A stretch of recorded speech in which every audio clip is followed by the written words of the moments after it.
आज स्टार्ट करेंगे क्लास 11 का chapter number 19 that is chemical control coordination and integration. तो सबसे पहले हम स्टार्ट करेंगे ग्लैंड से। तो ग्लैंड सबसे बेसिक चीज है यहाँ की। तो मेनली हम यहाँ पे क्या करते हैं कि एंडोक्राइन ग्लैंड्स को डिस्कस कर लेते हैं, बट एक्सोक्राइन और हेटेरोक्राइन ग्लैंड्स भी होते हैं जिनको डिस्कस करना इंपॉर्टेंट है अगर आपको एंडोक्राइन ग्लैंड का जो है कंटेंट समझना है। तो हम स्टार्ट करेंगे। यहाँ पे 3 टाइप की ग्लैंड्स होती है, एंडोक्राइन ग्लैंड्स, एक्सोक्राइन ग्लैंड्स और हेटेरोक्राइन ग्लैंड्स। तो जो एंडोक्राइन ग्लैंड्स होती है वो डक्टलेस होती है, यानी कि उनमें डक्ट नहीं होती। अपना जो सिक्रेशंस है वो डायरेक्टली इसमें पोर करेंगे ब्लड में, उनका सिक्रेशन डायरेक्टली ब्लड के अंदर जाएगा। बट जो एक्सोक्राइन ग्लैंड होती है उनके अंदर डिफरेंस नहीं है कि इसके पास डक्ट है और ये अपना सिक्रेशन जो है वो डक्ट के थ्रू पोर करेगी। और जो हेटेरोक्राइन ग्लैंड होती है वो मिक्स्ड होती है, यानी कि उनमें एक्सोक्राइन ग्लैंड भी है और उनमें एंडोक्राइन ग्लैंड भी है। तो उनमें दोनों ग्लैंड का मिक्सचर है। तो फर्स्ट एंडोक्राइन ग्लैंड को हम बाद में डिस्कस करेंगे, बहुत बड़ा इसका पूरा चैप्टर एंडोक्राइन ग्लैंड पे है। तो हम स्टार्ट कर रहे हैं विद एक्सोक्राइन ग्लैंड।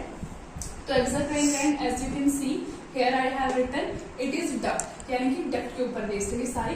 तो जो एक्सोक्राइन ग्लैंड्स है इनकी जो सिक्रेशन है वो सिक्रेशन की सरफेस पे हो या किसी भी एक पार्टिकुलर रीजन पे, वो किसके थ्रू होगी, by the means of ducts के थ्रू अपना सिक्रेशंस को पॉर करेंगे वो कहीं पर भी। और इनके एग्जांपल्स होते हैं sebaceous gland, sweet gland, salivary glands, ये सब एक्सोक्राइन ग्लैंड्स के एग्जांपल है। और नेक्स्ट आता है हमारा हेटेरोक्राइन ग्लैंड जो कि होती है मिक्स ग्लैंड। इनमें क्या होता है, एक्सो भी है और एंडो भी है। और इनके एग्जांपल हम आगे एंडोक्राइन ग्लैंड में पढ़ेंगे, क्योंकि एक्सो भी और वो एंडो भी है, that is pancreas and gonads. Gonads में हमारे टेस्टिस और ओवरीज आ जाएंगे। उसके बाद ये मैंने डायग्राम बनाया है, ये हमारा एनसीईआरटी से है, ह्यूमन इस चैप्टर का केमिकल कोऑर्डिनेशन एंड इंटीग्रेशन का। तो इसमें हमारी लोकेशन दिखाई गई है एंडोक्राइन ग्लैंड्स की, ठीक है। तो as you can see here in this, ये जो हमारा फोरब्रेन है, यहाँ पर ये पूरा ब्रेन का पार्ट है। यहाँ पर हाइपोथैलेमस है, हाइपोथैलेमस की साइड में पाइनियल ग्लैंड है। फिर ये जो आपको दिख रही है ये है पिट्यूटरी ग्लैंड, पिट्यूटरी ग्लैंड है ये। उसके बाद यहाँ पर है थायराइड एंड पैराथायराइड। ये हमारी लोकेशंस दिखा रहा है कि कहाँ कहाँ पर है ह्यूमन। तो ये डायग्राम इजीली आपको अंडरस्टैंडेबल हो जाएगा कि कहाँ पर है ये लोकेटेड। तो यहाँ पर है हमारी थाइमस ग्लैंड। उसके बाद हमारी पैनक्रियाज, जो मैंने आपको बताया कि पैनक्रियाज जो होती है वो एक्सोक्राइन भी होती है और एंडोक्राइन भी होती है, ठीक है। तो ये है हमारी पैनक्रियाज ग्लैंड जो बोथ है एक्सो भी और एंडो भी। उसके बाद है एड्रीनल ग्लैंड, ये है एड्रीनल ग्लैंड हमारी ये। उसके बाद है हमारी ओवरीज, ये आपको ओवरीज दिख रही, ओवरीज होंगी फीमेल में और ये जो है टेस्टिस ये होंगी मेल में, ठीक है। तो ये हमारी लोकेशन होती है एंडोक्राइन ग्लैंड की। अब हम नेक्स्ट पढ़ेंगे एंडोक्राइन ग्लैंड्स। तो अब हम देखेंगे कि मैं आपको इतनी देर से बोल रही हूँ कि ये जो होते हैं इंटरसेलुलर मैसेंजर या केमिकल मैसेंजर या जो है हम इनको प्राइमरी मैसेंजर बोल सकते हैं। तो what do you mean by messenger, और हम इनको मैसेंजर ही क्यों बोलते हैं, क्योंकि इनका जो साइट ऑफ इफेक्ट है is different than the site of synthesis. अब आप जो है पिट्यूटरी ग्लैंड में हम देखेंगे कि बहुत सारे हार्मोन्स जो है ऐसे हैं जो प्रोड्यूस हो रहे हैं हाइपोथैलेमस से, जिनका ओरिजिन है हाइपोथैलेमस से, सिंथेसिस होते हैं हाइपोथैलेमस में, लेकिन जो है रिलीज कहाँ से हो रहे हैं, पिट्यूटरी से। काम कहाँ पे कर रहे हैं, उनका जो रोल है, जो साइट ऑफ इफेक्ट है वो कहाँ पे होता है, पिट्यूटरी में। तो मैसेंजर वही होते हैं जिनका साइट ऑफ इफेक्ट जो है डिफरेंट हो than the site of synthesis, यानी कि बन कहीं और रहे हैं और जो है काम कहीं और कर रहे हैं, ठीक है। उसके बाद ये एनसीईआरटी में पूरा हम एनसीईआरटी को अपना कवर करेंगे। ये है एनसीईआरटी में ह्यूमन एंडोक्राइन सिस्टम। इसमें बताया गया है कि ये बेसिक है कि एंडोक्राइन ग्लैंड्स या उनकी जो रोल्स है, उनकी सिक्रेशंस है, उनकी स्टडी को हम क्या बोलते हैं, उनकी स्टडी को हम बोलते हैं एंडोक्राइनोलॉजी। और एंडोक्राइनोलॉजी के फादर हैं हमारे थॉमस एडिसन। थॉमस एडिसन है हमारे फादर ऑफ एंडोक्राइनोलॉजी। और एक चीज मैं आपको बताना भूल गई कि जो हार्मोन्स हैं, सबसे फर्स्ट हार्मोन जो था वो था हमारा सिक्रेटिन्स। तो ये मैंने लाइन लिखी है, why they are called messenger, ठीक है। तो मैं आपको पिछली जो बोर्ड में मैंने लिखा था उसमें बोल रही थी they act as intercellular messenger, okay, they act as chemical messenger, act as primary messenger. So what do you mean by messenger, है ना। आधे लोगों को तो यही नहीं पता होता कि मैसेंजर का मतलब क्या है। तो मैसेंजर का मतलब है कि इनका जो ये जो बन कहीं और रहे हैं और इनका जो इफेक्ट है वो कहीं और दिख रहा है, ठीक है। Site of synthesis is different than the site of effect, ठीक है। अब आगे मैं आपको बताऊंगी कि जो है पिट्यूटरी ग्लैंड के जो मोस्टली जो हार्मोन्स है वो हाइपोथैलेमस में सिंथेसिस हो रहे हैं और उनका जो रिलीज कहाँ से हो रहा है, पिट्यूटरी से, मतलब काम कर रहे हैं पिट्यूटरी में, बट सिंथेसिस उनका हाइपोथैलेमस में होता है। सो ये है मैसेंजर का मतलब, ठीक है। उसके बाद है ह्यूमन एंडोक्राइन सिस्टम, ये आपका एनसीईआरटी के टॉपिक वाइज हम चल रहे हैं। तो ये बेसिक है कि स्टडी ऑफ एंडोक्राइन ग्लैंड्स की स्टडी को हम क्या बोलते हैं, हम बोलते हैं उसको एंडोक्राइनोलॉजी, और एंडोक्राइनोलॉजी के फादर हैं थॉमस एडिसन, ठीक है। उसके बाद जो अगला दिया हुआ कि एंडोक्राइन ग्लैंड्स कौन कौन सी हैं हमारी बॉडी में, है ना। तो एंडोक्राइन ग्लैंड्स ये hypothalamus, pineal, pituitary, thyroid, parathyroid, thymus, pancreas, testis, ovaries, adrenal, ये हमारी सारी की सारी एंडोक्राइन ग्लैंड्स हैं। इनके बारे में हम डिटेल में आगे पढ़ेंगे। उसके बाद there are some other organs जो हार्मोन्स प्रोड्यूस करते हैं, मतलब कि ये सिर्फ एंडोक्राइन ग्लैंड्स ही नहीं है जो हार्मोन्स प्रोड्यूस करते हैं, कुछ और ऑर्गन्स भी हैं जो हार्मोन्स प्रोड्यूस करते हैं। तो वो जो ऑर्गन्स है वो है लीवर हमारा, गैस्ट्रोइंटेस्टाइनल ट्रैक्ट, हार्ट और हमारी किडनी, ये भी कुछ ऑर्गन्स है जो हार्मोन्स प्रोड्यूस करते हैं। तो यहाँ पे स्टार्ट होता है, मैं आपको बताना भूल गई थी कि जो हार्मोन है, जो फर्स्ट हार्मोन जो हमारा प्रोड्यूस हुआ था उसका नाम था सिक्रेटिन, और इस टर्म को किसने कॉइन किया था, दैट इज बेलीस और स्टार्लिंग में 1902 में, ठीक है। उसके बाद ये आपको दिख रहा होगा यहाँ पर ये डायग्राम है हाइपोथैलेमस और पिट्यूटरी ग्लैंड का। हाइपोथैलेमस और पिट्यूटरी ग्लैंड कैसे कनेक्टेड आपस में, उस सबको मैं आपको एक्सप्लेन करूंगी। अभी जो हाइपोथैलेमस है वो कहाँ पर प्रेजेंट होता है, फोर ब्रेन के अंदर, बेसल पार्ट ऑफ द डायेंसिफेरम के अंदर, ठीक है। सबसे जो भी हमारी ग्लैंड्स है उनमें सबसे ज्यादा यही पूछा जाएगा कि लोकेशन क्या है उनकी, लोकेशन उनकी जो खास बात है और जो उनकी फंक्शंस है उन्हीं पे हमें ज्यादा फोकस करना। तो उसकी जो लोकेशन है वो ये है, ये प्रेजेंट हमारे बेसल पार्ट ऑफ डायेंसिफेरम यानी कि फोर ब्रेन में। उसके बाद ये मेन बात है कि जो हाइपोथैलेमस है, हाइपोथैलेमस के पास जो न्यूरॉन्स है यानी कि जो नर्व सेल्स हैं वो होती है सिक्रेटरी सेल्स। सिक्रेटरी सेल्स यानी कि वो कुछ भी सिक्रेशंस अपना प्रोड्यूस करती हैं। सिक्रेटरी सेल्स जो कुछ भी सिक्रेट करती हैं, जो अपना कुछ भी सिक्रेशन प्रोड्यूस करते हैं, तो उनको हम बोलते हैं सिक्रेटरी सेल्स, ठीक है। तो the group of neurosecretory cells को हम बोलते हैं न्यूक्लियाई, और इस न्यूक्लियाई से प्रोड्यूस होते हैं हमारे क्या, हार्मोन्स। और हार्मोन्स हमारे हाइपोथैलेमस के दो हैं, दैट इज एक है गोनाडोट्रोपिन रिलीजिंग हार्मोन जो कि स्टिमुलेट करता है पिट्यूटरी हार्मोन्स के सिक्रेशन को, और दूसरा है इनहिबिटिंग हार्मोन, इसका एग्जांपल है सोमेटोस्टेटिन। ये क्या करता है, पिट्यूटरी हार्मोन्स को के रिलीज को इनहिबिट करता है। ये नाम से पता चल रहा है, GnRH ये करेगा स्टिमुलेट यानी कि ये इंक्रीज करेगा और ये करेगा इनहिबिट। और यहाँ पर ये आपको डायग्राम ये पूरा शो हो रहा है, ये हमारा पार्ट है हाइपोथैलेमस। ये जो दो न्यूरॉन्स आपको दिख रहे हैं हाइपोथैलेमस के अंदर, जैसे कि मैंने बताया कि ये जो होते हैं वो न्यूरोसेक्रेटरी न्यूरॉन्स होते हैं, मतलब कि सेक्रेटरी है। तो ये जो दो न्यूरॉन्स यहाँ पर है ये सिक्रेटरी न्यूरॉन्स है, ये है हमारे सिक्रेटरी न्यूरॉन्स, ठीक है। उसके बाद ये जो आपको यहाँ पर दिख रहा है कि ये है इन्फेंटिबुलम। ये जो हमारे हाइपोथैलेमस और पिट्यूटरी ग्लैंड है ये कनेक्टेड है आपस में किससे, इन्फेंटिबुलम से, ठीक है। उसके बाद ये जो कैविटी है, ये जो कैविटी आपको दिख रही है ये है हमारी सेला टर्सिका, जिसके अंदर हमारी पिट्यूटरी ग्लैंड लोकेटेड है। अब हमने पढ़ा था हाइपोथैलेमस ग्लैंड के बारे में, हम हाइपोथैलेमस से रिलेटेड पढ़ेंगे पिट्यूटरी ग्लैंड के बारे में, ठीक है। तो जो लोकेशन होती है वो लोकेशन होती है इसकी फोरब्रेन डायेंसिफेरम में, ठीक है। उसके बाद ये जो है लोकेटेड होती है बोनी कैविटी में, उस बोनी कैविटी को बोलते हैं हम सेला टर्सिका। ये आपको यहाँ पर इस डायग्राम में दिख रही होगी, ये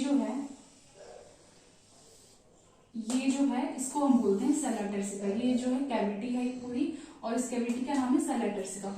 और ये कौन सी बोन के अंदर होती है, तो ये होती है स्फिनोइड बोन के अंदर, स्फिनोइड बोन के अंदर होते हैं, ठीक है। उसके बाद हम पिट्यूटरी ग्लैंड को बोलते हैं मास्टर ग्लैंड। ये क्वेश्चन आता है कई बार कि जो मास्टर ग्लैंड है वो किसे बोला जाता है, दैट इज पिट्यूटरी ग्लैंड को हम बोलते हैं मास्टर ग्लैंड, ठीक है। उसके बाद जो हमारा हाइपोथैलेमस है और जो पिट्यूटरी है ये जो है आपस में किसके थ्रू कनेक्टेड है, ये एक स्टॉक के थ्रू कनेक्टेड है जिसको बोलते हैं इंफंडिबुलम, ये मैंने लिखा हुआ है यहाँ पर। ये इंफंडिबुलम के थ्रू जो है हाइपोथैलेमस और पिट्यूटरी आपस में कनेक्टेड है, ठीक है। ये हमारा स्टॉक है, ये तो ये मैंने लिखा कि attached by stalk to the hypothalamus, और उसको हम बोलते हैं इंफंडिबुलम। फोरब्रेन के डायफेरम पार्ट में होती है, बोनी कैविटी, सेला टर्सिका में स्फीनोइड बोन के अंदर, ठीक है।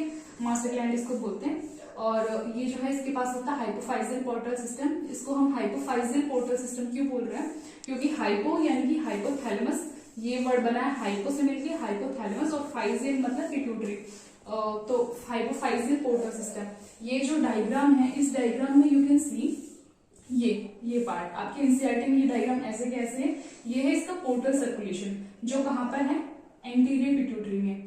तो इसको हम बोलते हैं हाइपोफाइजियल पोर्टल सिस्टम। हमारी बॉडी में दो पोर्टल सिस्टम होते हैं, एक होता है हेपेटिक पोर्टल सिस्टम, जो हमारी गट और लीवर के बीच में जो होता है उसको बोलते हैं हम हेपेटिक पोर्टल सिस्टम, और एक ही होता है हाइपोफाइजियल पोर्टल सिस्टम, जो कि हमारा हाइपोथैलेमस और पिट्यूटरी ग्लैंड के बीच में होता है, ठीक है। तो ये हाइपोथैलेमस, तो क्वेश्चन इसमें से क्या आता है कि जो हाइपोफाइजियल पोर्टल सिस्टम है वो कौन सी पिट्यूटरी से कनेक्टेड है, एंटीरियर पिट्यूटरी से कनेक्टेड है या पोस्टीरियर पिट्यूटरी से कनेक्टेड है। ये आपको डायग्राम में भी बिल्कुल क्लियर शो हो रहा होगा कि ये जो डायग्राम है, ये जो इतना पार्ट है यहाँ तक का, ये वाली है हमारी एंटीरियर पिट्यूटरी, ये है पोस्टीरियर पिट्यूटरी, ठीक है। और ये जो है हमारा ये पार्स इंटरमीडिया, ये आपको बताएंगे अभी, ये है एंटीरियर पिट्यूटरी। तो इस एंटीरियर पिट्यूटरी के अंदर ही पूरा हाइपोफाइजियल पोर्टल सिस्टम है। तो ये जो क्वेश्चन है तो कंफ्यूज नहीं होना है कि एंटीरियर पिट्यूटरी में है या पोस्टीरियर पिट्यूटरी में हाइपोफाइजियल पोर्टल सिस्टम, ये होता है हमारा ओनली की ओनली एंटीरियर पिट्यूटरी में। तो अब हम स्टार्ट करेंगे, जो पिट्यूटरी है वो कितने पार्ट में डिवाइडेड है। पिट्यूटरी जो है हमारी वो दो पार्ट में डिवाइडेड है, एडिनो हाइपोफाइसिस और न्यूरो हाइपोफाइसिस, ठीक है। और फिर जो एडिनो हाइपोफाइसिस है उसको हम बोलते हैं एंटीरियर पिट्यूटरी, और जो न्यूरो हाइपोफाइसिस है उसको हम बोलते हैं पोस्टीरियर पिट्यूटरी, ठीक है। अब जो पिट्यूटरी में जितने भी हॉर्मोन्स होते हैं वो सारे होते हैं प्रोटीन नेचर के। कौन सा नेचर के, प्रोटीन नेचर के। जितने भी हॉर्मोन्स है पिट्यूटरी के उन सबका नेचर क्या है, प्रोटीन नेचर के, ठीक है। अब ये दो पार्ट्स में डिवाइडेड है, एडिनो और न्यूरो हाइपोफाइसिस। एंटीरियर इसको बोलते हैं, पोस्टीरियर इसको बोलते हैं। जो एडिनो हाइपोफाइसिस है वो फिर से दो पार्ट में डिवाइडेड है, जो कि पार्स डिस्टैलिस और पार्स इंटरमीडिया। यहाँ पर हम देखेंगे कि ये जो पार्ट है इसके बीच में ये है पार्स इंटरमीडिया। ये पार्स इंटरमीडिया जो है पूरा मर्ज्ड पार्ट है किसके अंदर, एंटीरियर पिट्यूटरी के पार्ट में। अगर पूछा जाए कि पार्स इंटरमीडिया जो है वो कौन से पार्ट में मर्ज्ड है, पोस्टीरियर पिट्यूटरी में या एंटीरियर पिट्यूटरी में, तो ये जो है एंटीरियर पिट्यूटरी के साथ पूरा मर्ज्ड है हमारा पार्स इंटरमीडिया।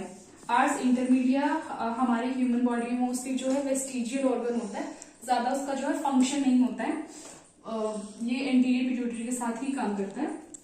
तो एंटीरियर पिट्यूटरी, अब हमारे दो, पार्स डिस्टैलिस और पार्स इंटरमीडिया, इसके दो टाइप। अब जो पार्स डिस्टैलिस है इससे काफी सारे हार्मोन्स रिलीज होते हैं, इनको हम बाद में डिस्कस करेंगे। अब हम देखेंगे पार्स इंटरमीडिया। पार्स इंटरमीडिया मैंने आपको बताया कि ज्यादा ह्यूमंस में जो फंक्शन नहीं है, ये ज्यादा फंक्शन होता है एनिमल्स के अंदर। एनिमल्स के अंदर भी जैसे एम्फीबियंस हो गए, रेप्टाइल्स हो गए, जैसे रेप्टाइल्स में भी लीजर्ड, जिनकी कलर चेंज करने की प्रॉपर्टी है जिन एनिमल्स की, उसमें होता है मेलानोसाइट स्टिमुलेटिंग हार्मोन। ये जो मेलानोसाइट स्टिमुलेटिंग हार्मोन है ये डार्क कॉम्प्लेक्शन प्रोवाइड करता है, और मेनली इसका काम एनिमल्स में है, हमारे पास इसका कोई काम नहीं है। और अगर पूछा जाए कि मेलानोसाइट स्टिमुलेटिंग हार्मोन्स का जो है एंटागोनिस्ट कौन है, तो इसका एंटागोनिस्ट है मेलानिन। आगे हम पढ़ेंगे कि मेलाटोनिन। तो जो हमारी मेलानोसाइट स्टिमुलेटिंग हार्मोन है ये जो है स्टिमुलेट करता है डार्क कॉम्प्लेक्शन को,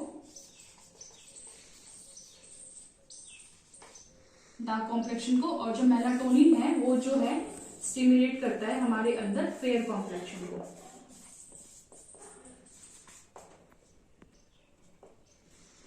तो एंटागोनिस्ट जो है वो एमएसएच और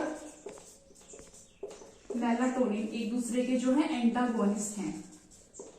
क्योंकि ये प्रोवाइड करता है डार्क कॉम्प्लेक्शन और ये प्रोवाइड करता है फेयर कॉम्प्लेक्शन। तो ये हमारे दोनों एंटागोनिस्ट हो गए और फास्ट स्टेरिस के बारे में हम पूरा डिटेल में कवर करेंगे। उसके बाद इस डायग्राम को देख लेते हैं। ये जो है हमारा ये हाइपोफाइजिल पोर्टल सिस्टम, जो उस डायग्राम में ज्यादा क्लियरली नहीं आपको दिख रहा होगा, तो यहाँ पे क्लियर है। ये हमारा हाइपोफाइजिल पोर्टल सिस्टम और ये है हमारी एंटीरियर पिट्यूटरी। तो ये जो हाइपोफाइजिल पोर्टल सिस्टम है ये हमारा किसके अंदर लोकेटेड है, एंटीरियर पिट्यूटरी के अंदर।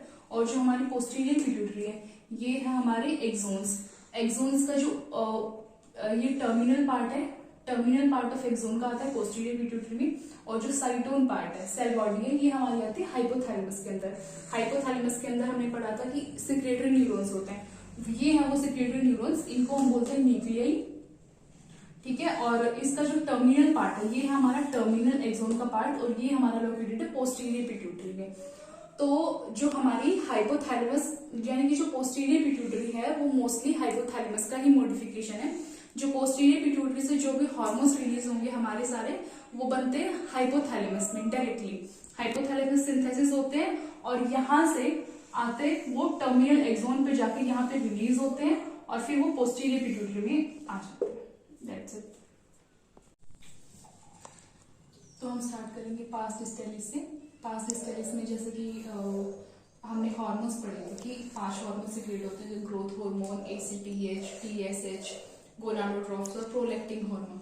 तो यहाँ पे हम सबसे फर्स्टली स्टार्ट करेंगे हम ग्रोथ हार्मोन या सोमैटोट्रॉफिक हार्मोन, ठीक है। जो ग्रोथ हार्मोन है इसकी अगर इससे जो है डिसऑर्डर्स होती हैं तो एग्जाम्स में आप पूछे जाते हैं ये कि जब हाइपो सिक्रेशन होगा ग्रोथ हार्मोन का यानी कि कमी होगी। हाइपो मतलब हमेशा कमी और हाइपर मतलब किसी भी चीज का कुछ भी ज्यादा होना। तो जब हाइपर होगा और हाइपो होगा, तो जब हाइपो होगा तो होगा पिट्यूटरी ड्वार्फिज्म, यानी कि जो बोने लोग होते हैं, जो छोटे लोग होते हैं, तो बहुत उनकी हाइट नहीं बढ़ पाती है, तो वो होता है ड्वार्फिज्म। और ये जो ड्वार्फिज्म होता है इसमें सिर्फ हाइट नहीं बढ़ती उन लोगों की, बट जो है वो सेक्सुअली मतलब सेक्सुअली वगैरह वो सब डेवलप्ड होते हैं, वो बस उनकी हाइट नहीं बढ़ती। दे आर मेंटली अपने ब्रेन से और उनका डेवलपमेंट पूरा होता है, just only height retarded, only height is retarded बस। उसके बाद जब हाइपर सिक्रेशन होगा यानी कि जब ग्रोथ हार्मोन जब एक्सेस में प्रोड्यूस होने लगेगा तो उससे होगा गिगैंटिज्म। जो लोग बहुत ही ज्यादा लंबे होते हैं वो होता है उसके अंदर डिसऑर्डर होता है गिगैंटिज्म। उनके अंदर ग्रोथ हार्मोन की जो सिक्रेशन थी वो बहुत ही ज्यादा एक्सेस में हो गई, उसकी वजह से उन्हें क्या हो गया गिगैंटिज्म, ठीक है। और ये आपको ध्यान रखने की बात है कि जब एडल्ट्स में जब ग्रोथ हार्मोन ज्यादा होता है, एक ये होता है नॉर्मली डेफिशिएंसी जब होगी, नॉर्मली जब ज्यादा होगा गिगैंटिज्म यानी कि बचपन से, लेकिन जब अडल्ट में अच्छा से सही आके बड़े होगा तब जाके अगर ये ज्यादा होगा, हाइपर सिक्रेशन होगा ग्रोथ हार्मोन का, तब डिजीज होती है, डिसऑर्डर होती है एक्रोमेगाली। एक्रोमेगाली में क्या होता है कि जो हमारा लोअर जो है वो बाहर आ जाता है और हमारा फेस बड़ा ही स्वेलिंग स्वोलन फेस हम फील करते हैं, तो वो होता है एक्रोमेगाली। उसके बाद हम आ जाते हैं थायराइड स्टिमुलेटिंग हार्मोन से।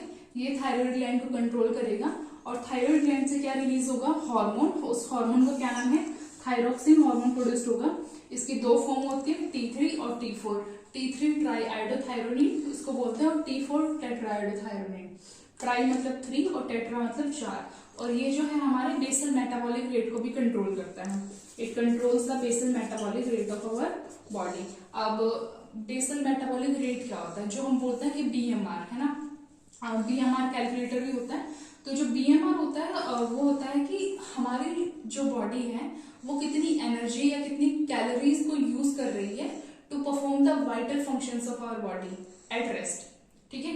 तो वो होता है हमारा बेसल मेटाबॉलिक रेट, ये कितनी एनर्जी यूज करेगी हमारे जो मोस्ट इंपोर्टेंट जो वाइटल फंक्शंस है उनको कर सके, तो वो होता है हमारा बेसल मेटाबॉलिक रेट। उसके बाद हम आ जाते हैं एड्रेनोकॉर्टिकोट्रोफिक हार्मोन पे। ये एक्सक्रीट करता है cortex of the adrenal gland और ये रिलीज करता है कॉर्टिसोल हार्मोन। ये जो कॉर्टिसोल हार्मोन है इसको हम बोलते हैं लाइफ सेविंग हार्मोन। और लाइफ सेविंग हार्मोन क्यों बोलते हैं, क्योंकि कॉर्टिसोल जो है हमारा स्ट्रेस में प्रोड्यूस्ड होता है, ठीक है। अंडर स्ट्रेस ये प्रोड्यूस्ड होगा, ये हमारे ब्लड प्रेशर को रेगुलेट करेगा और जो हमारे ब्लड प्रेशर ग्लूकोज लेवल को और इम्यून फंक्शन में हमारी हेल्प करता है ये, और एंटी इंफ्लेमेटरी प्रोसेस, और ये अंडर स्ट्रेस रिलीज होता है। उसके बाद है गोनाडोट्रॉप्स। गोनाडोट्रॉप्स हमारे दो होते हैं, ल्यूटिनाइजिंग हार्मोन और फॉलिकल स्टिमुलेटिंग हार्मोन। तो ल्यूटिनाइजिंग हार्मोन का मेल में अलग रोल है और फीमेल में अलग रोल है। तो ल्यूटिनाइजिंग हार्मोन को हम मेल में बोलते हैं ICSH यानी कि इंटरस्टिशियल सेल स्टिमुलेटिंग हार्मोन। जो हमारी लीडिंग सेल्स हैं, लीडिंग सेल्स को हम बोलते हैं इंटरस्टिशियल सेल्स भी हम बोल सकते हैं। इसका दूसरा नाम है इंटरस्टिशियल सेल। तो मेल्स में ल्यूटिनाइजिंग हार्मोन क्या करता है, ये स्टिमुलेट करेगा किसको, लीडिंग सेल्स को। लीडिंग सेल से रिलीज होगा कौन सा hormone, testosterone. Testosterone hormone produce होगा, इसमें हेल्प करेगा स्पर्मेटोजेनेसिस। जेनेसिस मतलब कि फॉर्मेशन, यानी कि स्पर्म की फॉर्मेशन में हेल्प करेगा। ये जो जब भी लोग जिम ज्वाइन करते हैं या फिर जो मेल की जो बॉडी होती है वो लोग स्टीरॉइड हार्मोन्स भी लेते हैं, तो जैसे कि मेल्स की तरह दिखने के लिए उनकी जो बॉडी है वो टेस्टोस्टेरोन हार्मोन प्रोड्यूस करते ही बहुत ही, जैसे होता है कि मसल्स वगैरह स्ट्रांग हो जाएंगे, तो वो टेस्टोस्टेरोन हार्मोन की वजह से होते हैं, प्यूबर्टी। उसके बाद एलएच जो है फीमेल्स में क्या करेगा, ये फीमेल्स में स्टिमुलेट करेगा ओव्यूलेशन को, अपने हमारे कॉर्पस ल्यूटियम को मेंटेन करेगा, एस्ट्रोजन, प्रोजेस्टेरोन और इनहिबिन जैसे हार्मोन्स का सिक्रेशन करेगा हमारा एलएच। उसके बाद हम पढ़ेंगे FSH फॉलिकल स्टिमुलेटिंग हार्मोन और देखेंगे कि मेल्स में क्या काम करता है और वो फीमेल्स में क्या काम करता है। तो अब हम बात करेंगे कि फॉलिकल स्टिमुलेटिंग हार्मोन की। हमने ल्यूटिनाइजिंग हार्मोन कर लिया था, उसके बाद है फॉलिकल स्टिमुलेटिंग। तो इसका मेल्स में क्या रोल है और फीमेल्स में क्या रोल है, ठीक है। अब फीमेल्स में फॉलिकल नाम से, फीमेल्स में क्या करता है, डेवलपमेंट करता है ग्राफिन फॉलिकल्स की, एस्ट्रोजन सिक्रेशन करता है ये। उसके बाद मेल्स में क्या करता है, मेल्स में क्या करता है, स्टिमुलेट करता है सर्टोली सेल्स को। सर्टोली सेल्स क्या करते हैं, न्यूट्रिशन प्रोवाइड करते हैं, ठीक है, और स्पर्म का मैचुरेशन करवा देता है, यानी कि मैचुरेशन ऑफ द स्पर्म। उसके बाद हमारा आता है प्रोलैक्टिन हार्मोन। प्रोलैक्टिन हार्मोन नाम से पता चल रहा है कि लैक्टिन यानी कि मिल्क से रिलेटेड है, तो ये रिलेटेड है responsible for lactation in postpartum women, यानी कि चाइल्ड बर्थ के बाद, यानी कि डिलीवरी के बाद जो लैक्टेशन होता है, यानी कि बच्चे को दूध पिलाना, वो कौन मेंटेन करता है, प्रोलैक्टिन। प्रोलैक्टिन इसके लिए रिस्पॉन्सिबल है। ये डेवलपमेंट करता है मेमोरी ग्लैंड की, जो डेवलपमेंट होती है मेमोरी ग्लैंड की, प्यूबर्टी में करता है हमारा एस्ट्रोजन हार्मोन और प्रेगनेंसी में हमारा करता है प्रोजेस्टेरोन हार्मोन, और ये रिस्पॉन्सिबल है लैक्टेशन के लिए पोस्टपार्टम। हम देखेंगे कि regulation of prolactin by hypothalamus, ठीक है। अब हमने ये तो पढ़ लिया कि डेवलपमेंट में किसका है, एस्ट्रोजन का रोल है, प्रेगनेंसी में प्रोजेस्टेरोन का रोल है। उसके बाद हम देखेंगे कि प्रोलैक्टिन का जो है रेगुलेशन कैसे होता है, बाय हाइपोथैलेमस। प्रोलैक्टिन का जो रेगुलेशन कौन कंट्रोल करता है, हाइपोथैलेमस रेगुलेट करता है। तो hypothalamus mostly all pituitary hormone से क्या है, स्टिमुलेट करता है, बट कुछ ये क्या करता है, प्रोलैक्टिन इनहिबिटरी हार्मोन इसका कौन सा है, जो प्रोलैक्टिन को इनहिबिट करता है वो है डोपामिन, ठीक है।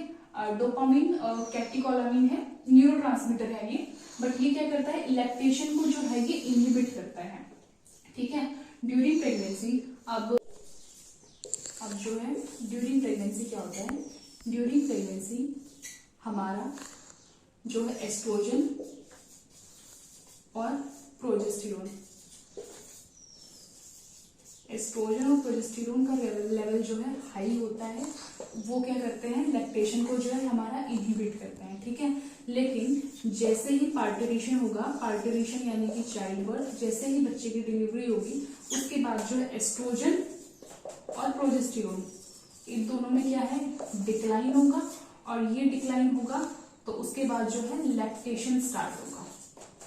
जो लैक्टेशन इन्होंने इनहिबिट कर रखा था, अब जो है प्रोलैक्टिन एकदम से after the child birth estrogen और प्रोजेस्टेरोन का डिक्लाइन होगा, एकदम से डिक्लाइन होगा, और जो है प्रोलैक्टिन हार्मोन का अब इंक्रीज होगा। तो जैसे इंक्रीज होगा वो लैक्टेशन जो है शुरू हो जाएगा, ठीक है। इसके बाद हम स्टार्ट करेंगे पोस्टीरियर पिट्यूटरी। पोस्टीरियर पिट्यूटरी को क्या बोलते हैं, न्यूरोहाइपोफाइसिस, ठीक है, न्यूरोहाइपोफाइसिस, पार्स नर्वोसा। जैसे कि हमने 3 पार्ट किए थे, पार्स डिस्टैलिस, पार्स इंटरमीडिया और पार्स नर्वोसा, ठीक है। पार्स डिस्टैलिस को हम बोलते हैं एडिनोहाइपोफाइसिस, और वो होती है एंटीरियर पिट्यूटरी, और पोस्टीरियर पिट्यूटरी हमारी neurohypophysis, that is pars nervosa, ठीक है। पार्स इंटरमीडिया हमारा सबमर्ज था किसके साथ, एंटीरियर पिट्यूटरी के साथ। उसके बाद अब ये 2 हार्मोन्स रिलीज करता है, एक तो होता है ऑक्सीटोसिन और एक है वैसोप्रेसिन हार्मोन, ठीक है। अब ऑक्सीटोसिन जो हार्मोन है वो किस पे एक्ट करता है, स्मूथ मसल्स के एक्ट करता है, यानी कि स्मूथ मसल्स पे कॉन्ट्रैक्शन करता है। कॉन्ट्रैक्शन किसका, at the child birth uterine wall का कॉन्ट्रैक्शन करता है to push out the baby, ठीक है। और मेमरी ग्लैंड्स पे काम करता है मिल्क इजेक्शन हार्मोन। आपसे अगर पूछा जाए कि एक होता है लैक्टेशन के लिए कौन रिस्पॉन्सिबल है, that is prolactin hormone. Milk ejection के लिए कौन रिस्पॉन्सिबल है, दैट इज ऑक्सीटोसिन हार्मोन, ठीक है। ये क्या करता है, मिल्क का इजेक्शन कैसे करवाता है, कॉन्ट्रैक्शन करवाता है, यहाँ पे है मायो एपिथेलियल सेल्स, ठीक है। कॉन्ट्रैक्शन करवाता है ये मायो एपिथेलियल सेल्स की, कहाँ पर, एल्वियोली में, मेमरी ग्लैंड से। मेमरी ग्लैंड में जो एल्वियोली होते हैं उनकी कॉन्ट्रैक्शन करवाता है मायो एपिथेलियल सेल्स के, और उसके थ्रू क्या होता है, मिल्क इजेक्शन होता है। और दूसरा हार्मोन है वैसोप्रेसिन। ये बहुत इंपॉर्टेंट हार्मोन है, इसको बोलते हैं एंटी डायरेटिक हार्मोन, ठीक है। एंटी डायरेटिक हार्मोन ये जो है ब्लड प्रेशर को इंक्रीज करता है, और इसका मेन काम क्या है, ये increase the absorption of water and salts from the renal tubules, ठीक है। ये जो है हमारे रेनल ट्यूब्यूल्स जो किडनी में है, उनसे क्या करता है, ये एब्जॉर्प्शन कर लेता है वाटर की, सो दैट अगर हम वाटर को वहां से अगर एब्जॉर्ब कर लेंगे तो हमें डिहाइड्रेशन वगैरह कुछ नहीं होगा। बट अगर हाइपोसिक्रेशन यानी कि अगर कमी हुई इस एडीएच की, तो जो वाटर जो हम एब्जॉर्ब कर पा रहे थे रेनल ट्यूब्यूल से, अब बिकॉज ऑफ दैट हाइपोसिक्रेशन अब हम वो एब्जॉर्ब नहीं कर पाएंगे वाटर का, ठीक है।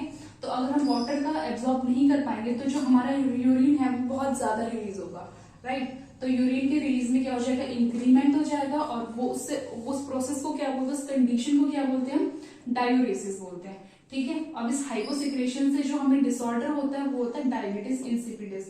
इसमें क्या होता है, जो यूरिन होता है वो बहुत ही टेस्टलेस होता है, ठीक है। और ये हमारा इनटेक ऑफ कॉफी, जो चाय वगैरह हम पीते हैं, उससे जो है ये एडीएच हमारा डिक्रीज होता है, ठीक है। और ये हमारा ब्लड प्रेशर को इंक्रीज करता है।